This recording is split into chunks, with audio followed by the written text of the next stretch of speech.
Welcome to Themyscira. We are the Amazons. I named this island Paradise. Peace. For an excellent reason. Sisterhood. There are no men on it. The years have passed. Perhaps men are now different. Athletic discipline. You are immortal, As are all of us on Paradise Island. If you should ever leave here, you could revert to a human being. 1,000 years. No one has ever discovered. your tiara. It's a man. His name is Steve Trevor. Where did you find the man, daughter? On the beach. Near the cave. United States. I believe I can handle the mother. The invisible plane is waiting. Given my abilities, one might The think American is already aboard. it's unconscionable for me not to do a little good. Bullet deflecting metal. I never shot a woman before. Except in self-defense. When I sent her away to America, I had no idea she would become such a legend as Wonder Woman. Kind of good at it. Suppose we start with your name. Wonder Woman. That's the last name. Woman. First name. Need a gun to take you. Wonder Woman. There's a reason she runs around in a colorful costume. Because you are one. It plays. People like it. They like her. You are. Okay, we're talking showboat here. Obviously, this woman needs some anger management. I can be And very the outfit? persuasive. I mean, let's strut your stuff, I get that. But let's face it, the girl is a little nuts.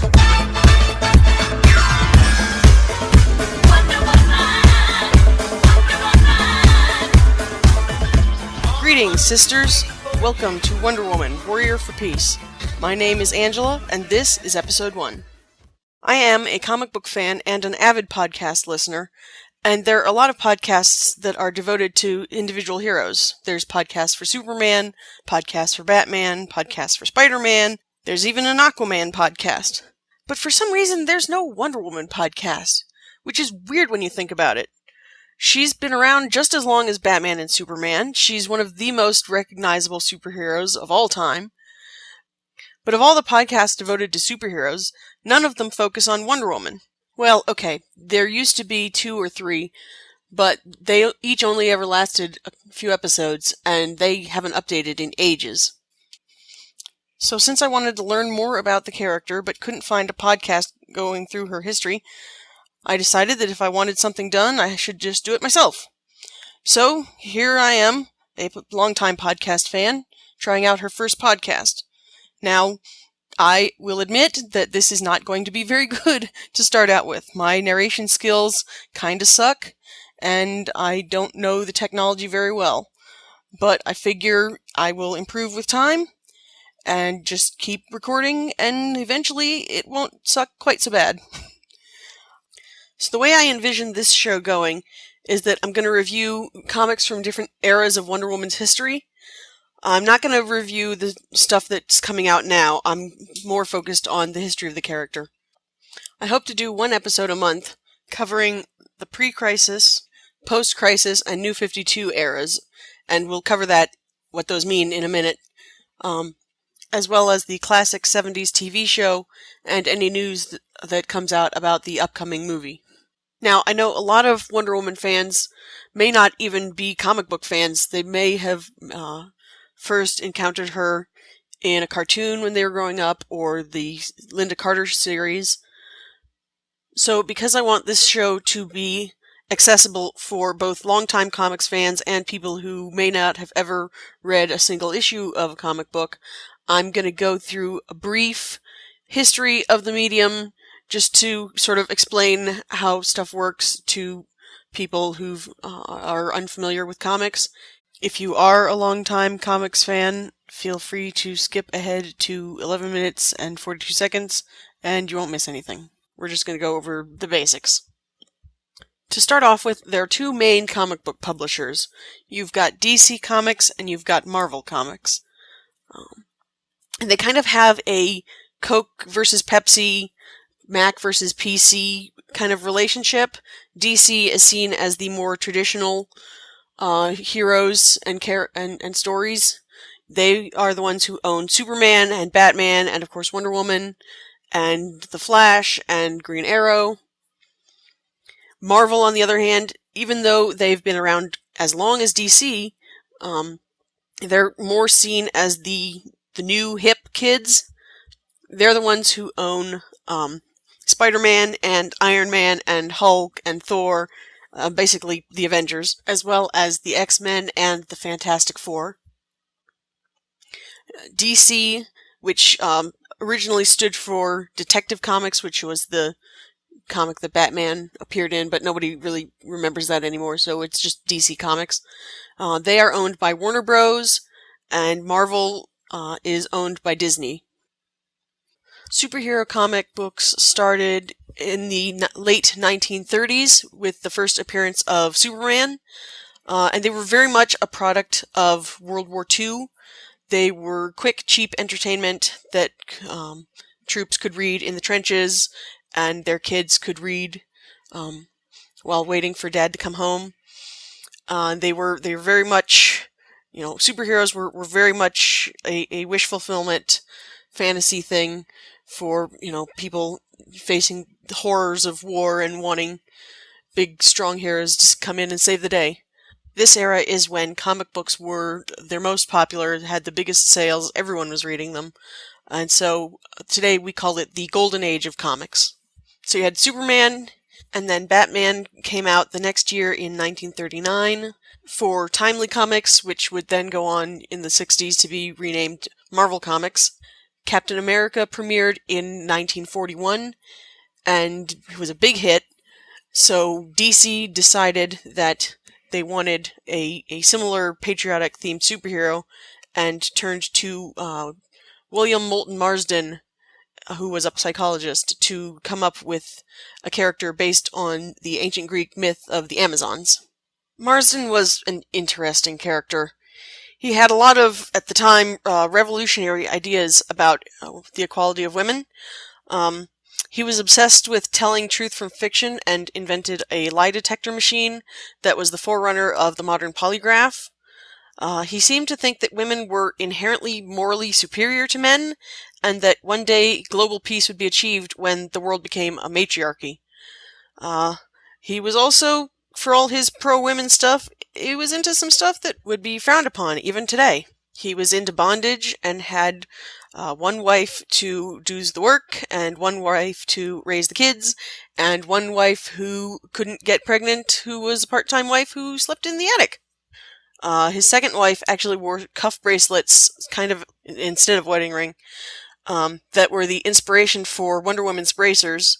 And his first wife, who worked at a women's magazine, would regularly write articles where she would interview the wonderfully brilliant Dr. Marsden for his thoughts on child rearing, but failed to mention that that was actually her husband, and she was a little bit biased. So anyway, Marsden took all of his various thoughts and ideas and theories about the world and poured them into Wonder Woman. He thought that comics were filled with male aggression. He decided he wanted to write a character who won her battles not with fists and punching people, but with the power of love. Yeah, insert obligatory Back to the Future soundtrack joke here. Initially, he wrote under a pseudonym, but when the character became instantly super popular, he allowed his real name to be known. Marsden wrote Wonder Woman comics until his death in 1947. In the 1950s, World War II was over and people weren't as interested in superheroes anymore. And then you had a book come out called Seduction of the Innocent about how comics were ruining the youth of the nation.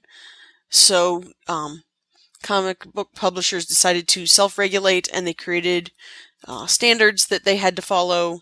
And they seem pretty silly to us today. It was like you couldn't have werewolves and couldn't have people dying in the comics. And these lasted for decades. The 1960s is what's known as the Silver Age of comics. They started becoming really popular again when the writing style changed. Before, superheroes were very much just two-dimensional cardboard cutout characters. Think like the old Batman and Superman, hello chum type of cartoon. Whereas in the 60s, they became much more nuanced, much more layered. This is when most of the Marvel characters who are now famous, they were created by a man named Stan Lee, who decided he wanted to write comics more interesting in the way he wanted to read them. And it helped move the medium forward immensely. The 70s and the first half of the 80s was called the Bronze Age of comics. And they weren't quite as popular as in the Silver Age, but there was still a lot of good stuff. Then in 1985, DC decided all of their different alternate universes and multiple timelines and various story origins were just way too confusing and complicated.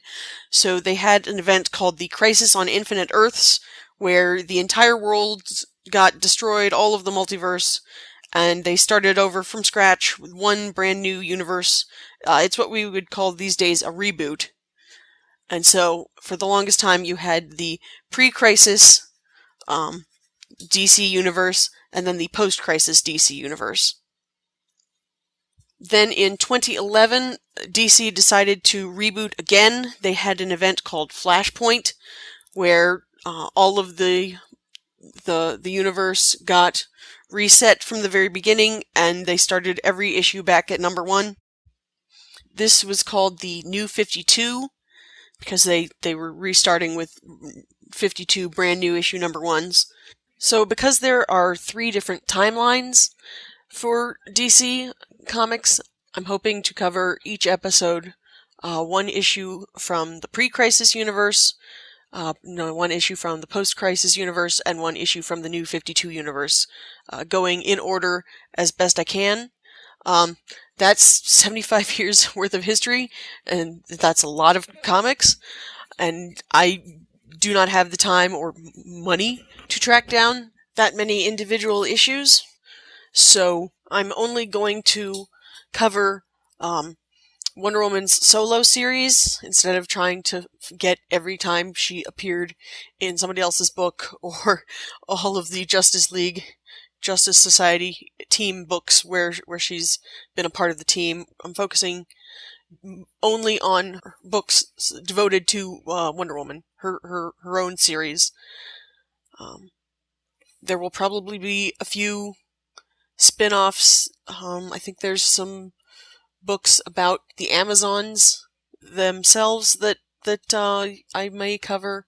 But really, the focus of this series is the history of Wonder Woman herself. I'm also sticking to book issues that I can find collected into bound editions. If you're not familiar with comics, there's individual issues which are occasionally called floppies, and then you have reprints printed in book form called trade paperbacks. And it is a whole lot easier to find a half dozen trade paperbacks rather than having to hunt down 40 or 50 individual issues that were printed once in the 1960s. So there will probably be gaps, not for a while, I don't think, but I know there's a lot of stuff in the 50s that never got reprinted, but from what I hear, it's not actually any good, so I'll do what I can with books that I've either been able to find in the store or, better yet, rent from the library. But that really shouldn't become an issue anytime soon. I'll probably end up finishing the TV show before I run out of comics in the in either the pre- or post-crisis universe. Without further ado, let's start out with All-Star Comics Volume 1, Issue 8. Wonder Woman's first appearance, titled Introducing Wonder Woman. The cover date is December 1941 to January 1942. The writer was Charles Moulton, who we know was actually William Moulton Marsden. Artist was Harry G. Peter. And I'm reading this from Wonder Woman Archives, Volume 1. We start out with an airplane running out of gas over the ocean, crash landing on an uncharted island. The pilot is pulled from the wreckage by 2 women who say they're shocked to see a man on Paradise Island. The dark-haired woman, called Princess, takes the uniformed officer to a hospital through what looks like an ancient Greek city. At the hospital, Hippolyta the Queen learns from the man's ID that he is Captain Steve Trevor of the U.S. Army Intelligence Service. She says he must leave as soon as he's healed. Her daughter, the princess, falls in love with the man, but her mother forbids her to see him. When the princess asks why, Hippolyta says it's finally time to tell her the history of the Amazons. Next, we have a section of mostly text about how, in ancient Greece, Hercules tried to conquer the Amazons, but Hippolyta challenged him to single combat because she knew she couldn't lose while wearing Aphrodite's magic girdle.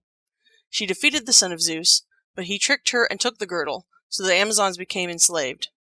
There's a picture of the Amazons getting chains forged onto their wrists.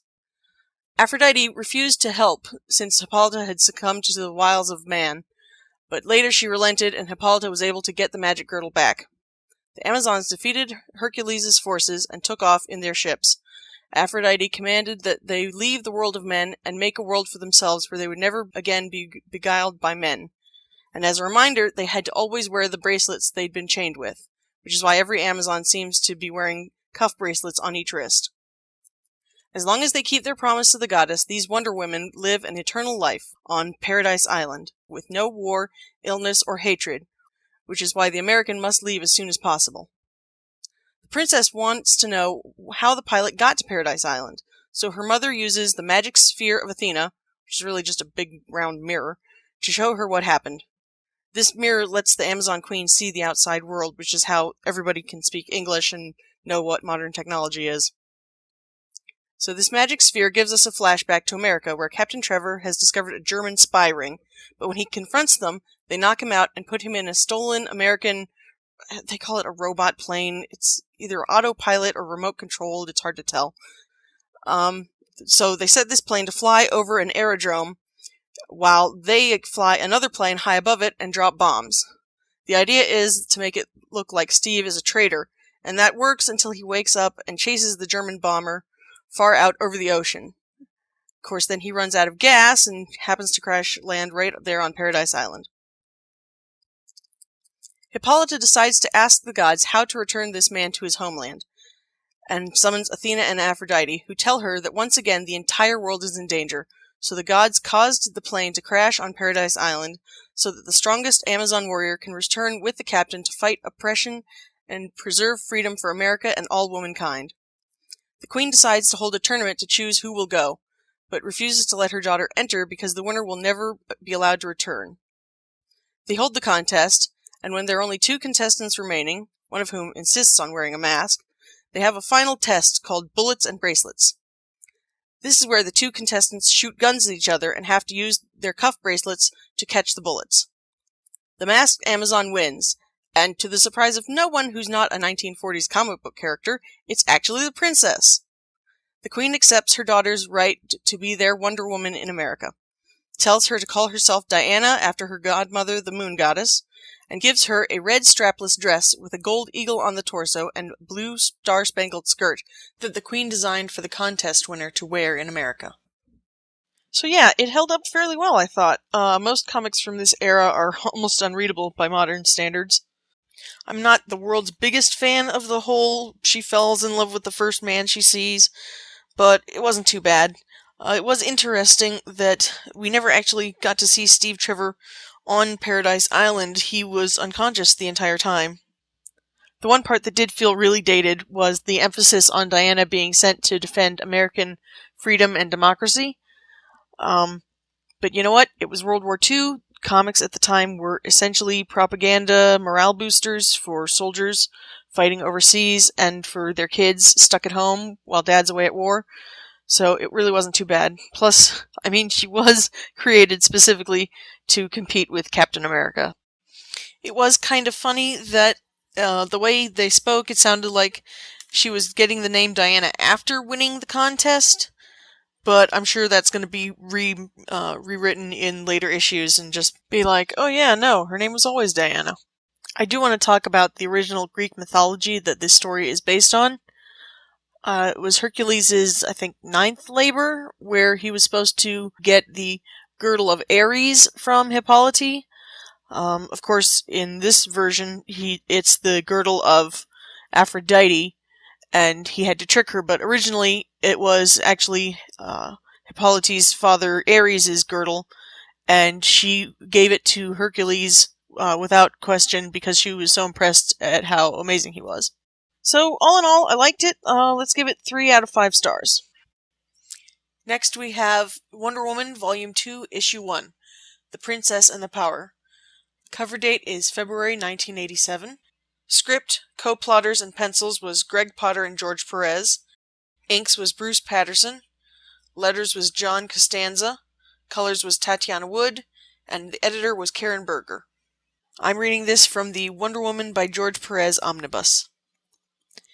In 30,000 BC, a caveman, angry at being kicked out of his tribe because his hand was bitten off by a saber-toothed tiger, uses a club to lash out at his pregnant wife as she tries to comfort him.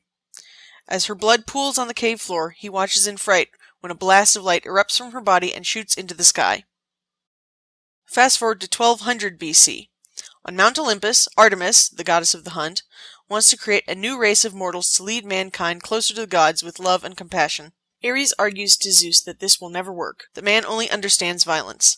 Athena says violence will cause mankind to destroy itself, which would be the end of the gods as their worship is what gives the Olympians strength. Zeus refuses to give his blessing but will not stop his children from creating this new race. Ares leaves Olympus, sure that mankind's lust for war will eventually make him stronger than the god of thunder, while Athena and Artemis decide to go ahead with their plan. Hermes takes them to the underworld, where they meet with Demeter, Aphrodite, and Hestia, goddesses of harvest, love, and the hearth, respectively. The 5 goddesses travel to Gaia's womb, a place called the Well of Rebirth, where dwell the souls of women whose lives were cut short by men's fears and ignorance. The Olympians send these souls back to Earth to be reborn as fully grown women. All except one, a soul with a special destiny whose time is yet to come. The 5 midwives of Gaia greet their new daughters, telling them of their mission to lead humanity by example. They give the leaders of the Amazons, Hippolyte and Antiope, special girdles of Gaia that they must always wear. The Amazons build a city-state ruled by compassion and justice called Themyscira, but the rulers of the rest of Greece are jealous and come to fear them. A servant of Ares tells Heracles, and I have to give props for the use of the original Greek name Heracles instead of the more popular Roman version Hercules, that the queen of the Amazons mocks him, driving the son of Zeus into a rage. He leads his army to Themyscira where he's greeted by Hippolyte, who asks him to choose peace. Instead he attacks her, but when she outmaneuvers him, he decides the Amazons are worthy allies. The celebrations of peace are cut short, however, when Heracles drugs the queen and orders his men to attack. Themyscira is torched and the Amazons put in chains. Waking, Hippolyte asks Athena for vengeance, but the goddess of wisdom tells her that the Amazons lost their way when they withdrew from humanity instead of leading it. The Amazons are freed, but instead of listening to the queen's cries for peace, they slaughter their captors. Only Heracles escapes, carrying Hippolyte's sacred girdle with him. Antiope wants to hunt him down, but Hippolyte says they must follow Athena's instructions and go to the Aegean Sea. Antiope decides to reject Olympus, giving her girdle to Hippolyte and leading her followers away. Once at the Aegean, the remaining Amazons are told by their goddesses that, as penance for their failure, they must guard a great evil hidden on an island paradise. Though they must now keep manacles on their wrists as a symbol of their former bondage, they will remain immortal as long as they keep watch and allow no mortal man to set foot on their new home. For thousands of years, the Amazons follow their goddess's command, building a civilization based on peace and justice as they make sure the great evil remains hidden. As centuries pass, the Amazons slowly lose contact with the gods, except the oracle Menelope. Hippolyte asks about the strange yearnings she's been feeling lately, so the oracle explains how the Amazons are reincarnations, but only the queen was pregnant at the time of her first death, so presumably she was the caveman's wife at the beginning of the issue, and that now Hippolyte is hearing the call of her unborn daughter. She's instructed to sculpt an infant out of clay, and the goddesses send the last soul from the womb of Gaia into the child, each granting her a blessing. From Demeter, power and strength. From Aphrodite, beauty and a loving heart. From Athena, wisdom. From Artemis, the eye of a hunter and unity with the beasts. From Hestia, fire to open men's hearts to her. And from Hermes, who wasn't one of the original Amazonian goddesses but I guess had nothing better to do that day, speed and flight. Her mother names her Diana after a great and holy Amazon warrior who died nobly that the Amazons might live. The girl grows up, loved by all and surrounded by the wisdom and strength of thousands of years of Amazonian culture, until the day that Menelippe has a vision of Ares gone insane, his power multiplied 1,000-fold to the point that it consumes the entire world, including their island paradise.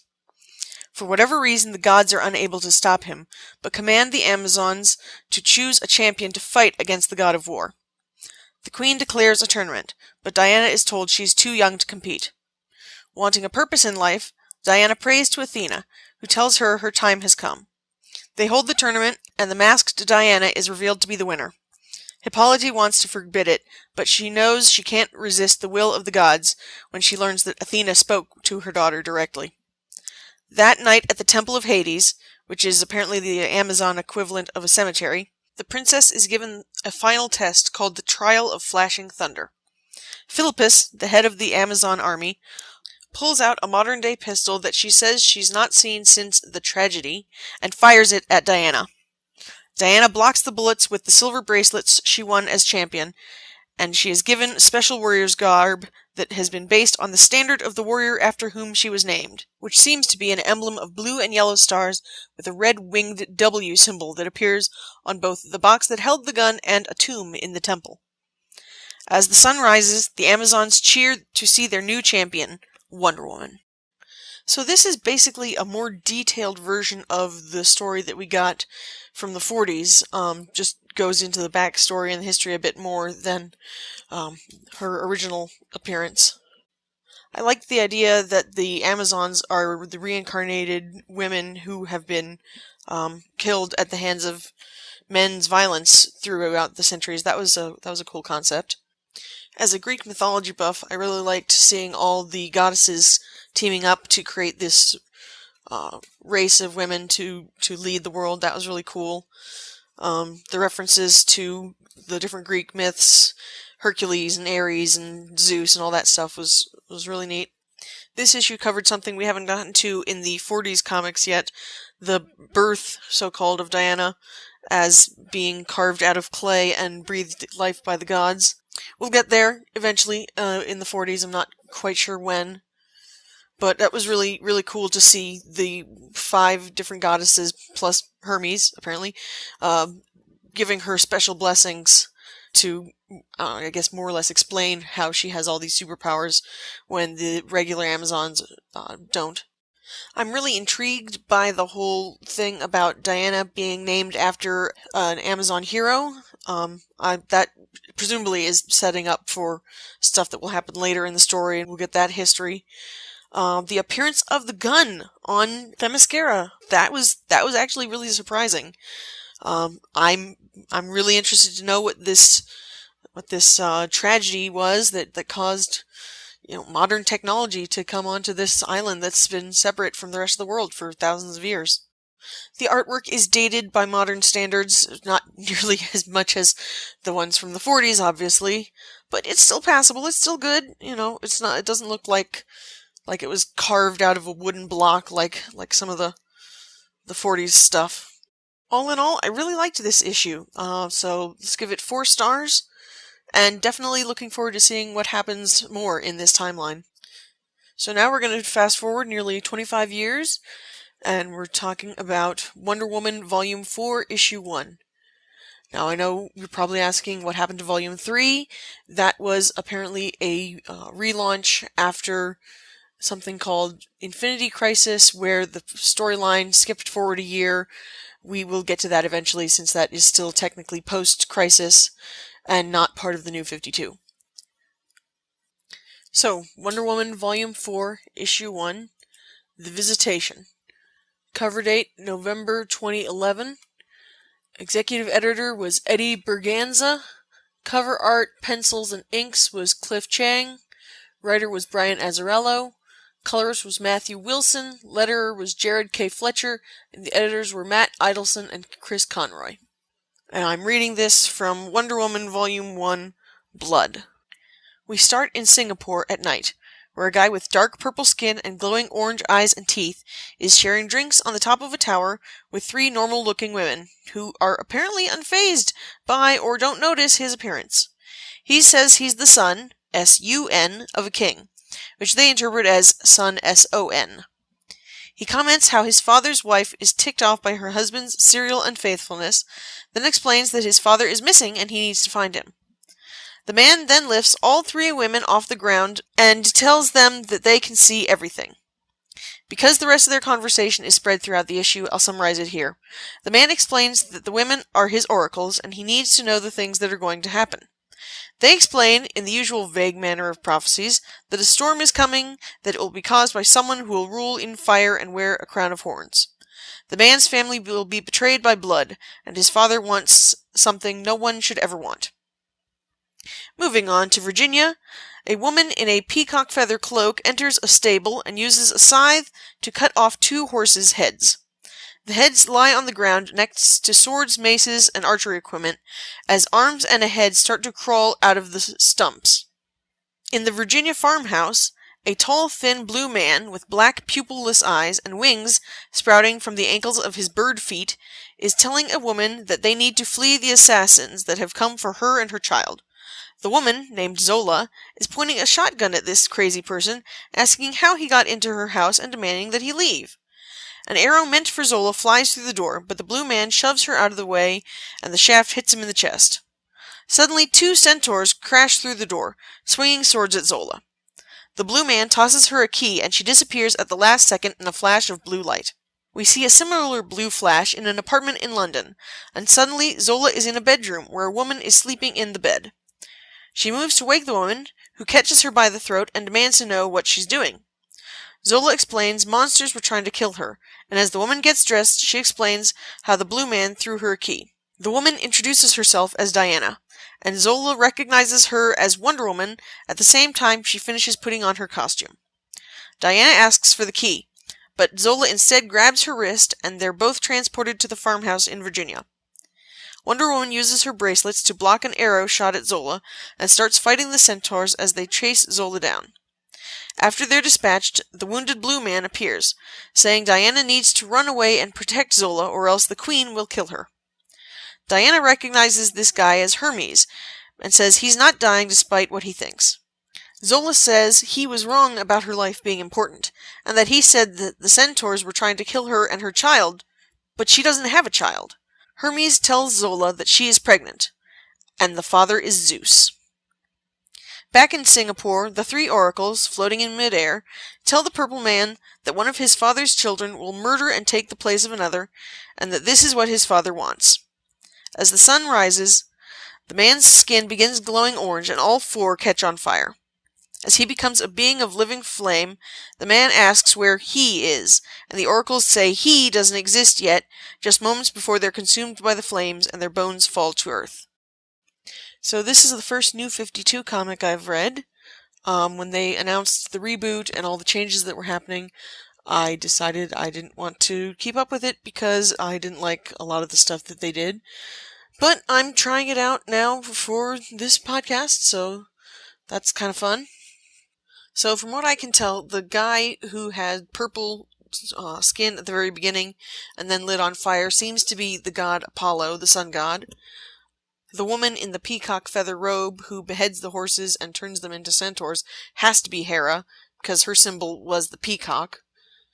Hermes in classical mythology is depicted with wings on his feet, but this is a much more alien take on that concept. So yeah, Zola is the latest in a very long line of mortal women who was seduced by Zeus and became pregnant, and now is being threatened by Hera because of her jealousy. Anyway, there's not much to go on in this issue.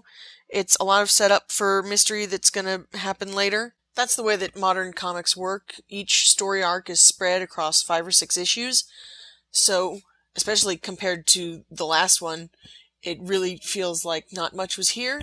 But what was here was pretty good. It was okay, so I'm going to give it 2 stars. So next, we're moving on to the TV show. So we're starting with the original 90-minute made-for-TV movie that started out the series. It was called The New Original Wonder Woman. The air date was November 7th, 1975, starring Linda Carter and Lyle Waggoner. It's World War II, and Nazis are planning to fly a new long-range bomber to Brooklyn to take out the production facilities for a new type of bomb. A spy for the Americans informs the military, which decides to send Major Steve Trevor to intercept the plane over the Bermuda Triangle.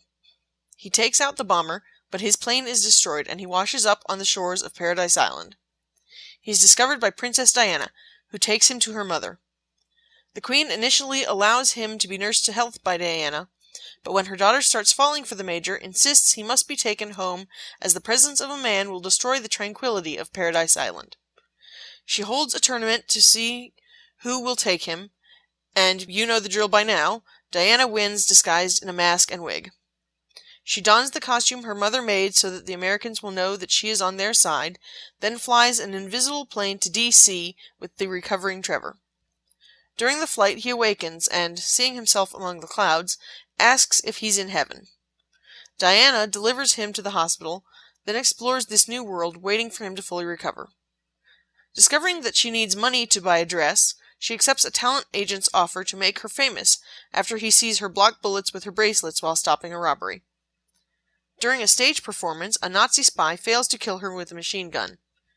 The talent agent's plans to tour her across the country are cancelled when Wonder Woman learns that Steve has recovered, but when the agent tries to take her half of the money, she easily defeats him. Disguising herself as a nurse, Diana checks on Steve, who awakens and, remembering seeing her face among the clouds, wonders if she's an angel. Meanwhile, the military learns that Nazis are sending another bomber, so Steve leaves the hospital but is kidnapped by spies and, after being given truth serum, tells them how to find the plans for the new bomb. When Nurse Diana learns Steve is no longer at the hospital, she performs her first soon-to-be-famous spinning costume change and heads to his office to discover that his secretary is a spy.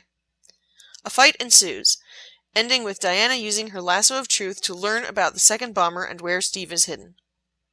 She uses the invisible plane to take out the Nazi aircraft, then rescues Steve from the remaining spies. The next day, Major Trevor arrives at his office and is introduced to his new secretary, Diana Prince, who in no way looks like Wonder Woman wearing a uniform and glasses. No, what? You're crazy. This was the first full episode of the Wonder Woman show that I've seen, and I knew that it wasn't going to be ultra serious, but I was really surprised how fun it was. It's not 66 Adam West Batman levels of silly, but it had some really good humor in it. For example, during the scene where the secretary turned spy fights Wonder Woman, she brags about being the judo champion of Berlin, which just sounds ridiculous, coming from World War II Nazi Germany. I have read ahead a bit in the 40s comics, and it does follow the general plot pretty closely, with her meeting a talent agent and becoming a secretary in the military. I understand this is the definitive Wonder Woman for a lot of people out there, and I can understand why. It's actually surprisingly good, so I'm looking forward to watching more of it. Let's give this 4 stars out of 5. Now on to some news. The day I'm recording this is the day that the Batman v Superman Dawn of Justice movie came out. The movie gives us our first appearance of Gal Gadot as the DC Cinematic Universe's version of Wonder Woman. I haven't seen it yet, but I should be able to share my thoughts on it in the next episode. It's kind of hard to believe, but this is only the second ever appearance of the character Wonder Woman in a movie. The first, of course, being the Lego movie, where she was voiced by Cobie Smulders. The reviews for the movie are not very good, but from what I hear, Wonder Woman is one of the best parts of it. I know that when I went to see the new Star Wars movie, they had a trailer for Batman v Superman, and the audience literally gasped when Wonder Woman showed up. It was pretty sweet. So, recently released, to coincide with the movie, we have the soundtrack which includes the song Is She With You, which is the Wonder Woman, the new Wonder Woman theme music. It's pretty cool. It's got kind of a driving drum beat electronic violin thing. You know, it's not the classic 70s, but it's pretty good. I will include a link in the show notes so you can take a listen to that. Also released is a promo image for the new Wonder Woman movie that shows Diana and several of the other Amazons, and shows their native costume. It looks a whole lot like, actually, you know what? It kind of looks like a combination of the new Wonder Woman costume from the movie, and kind of the armor that they wore in Thor. Depicted in the photo are, of course, Wonder Woman, who I guess at this point would just be Princess Diana. You've got Connie Nielsen as Queen Hippolyta, Robin Wright as General Antiope, and Lisa Loven Kongsley as Menelope. It's a lot of brown. It's not nearly as colorful as the Wonder Woman costume, which actually turned out to be a whole lot more colorful than its first promo image. So hopefully it'll be a bit more colorful when it's on the big screen. One last bit of news. Linda Carter, who of course played Wonder Woman on the 70s TV show, has been cast in the second season of CBS's Supergirl. She's going to play the President of the United States, so that's pretty cool. It'll be good to see her on TV again. Supergirl is a great show. I've been loving it. It's bright and cheerful and encouraging, and if you aren't watching it, you really, really need to see it, because it's a great show. And that's the end of the episode. If you have any questions, comments, complaints, concerns, conundrums, or queries, you can email me at wonderwomanwarriorforpeace@gmail.com. If you're okay with your message being read on the podcast, please let me know. You can look the show up on Facebook, YouTube, Tumblr, and Instagram under Wonder Woman Warrior for Peace, and on Twitter and Pinterest as Wonder Woman WFP. The intro music was Wonder Woman Theme, the Best Themysciran Symphony Dialogue Dance Mix by Taz Damien Devil. You can watch the full video on his YouTube channel. The outro music is Wonder by the Double Clicks, and you can find them on their website at thedoubleclicks.com. Next episode, I will be reviewing Sensation Comics Volume 1, Issue 1, Wonder Woman Volume 2, Issue 2, Wonder Woman Volume 4, Issue 2, and Wonder Woman Season 1, Episode 1. But until then, remember, sisters, hopes may fade, but wonders never cease. 'Cause you're not a quitter, you still believe the truth's in your lasso, your heart's on your sleeve, and when we're drowning in darkness, you'll save us all from going under, and we'll watch you in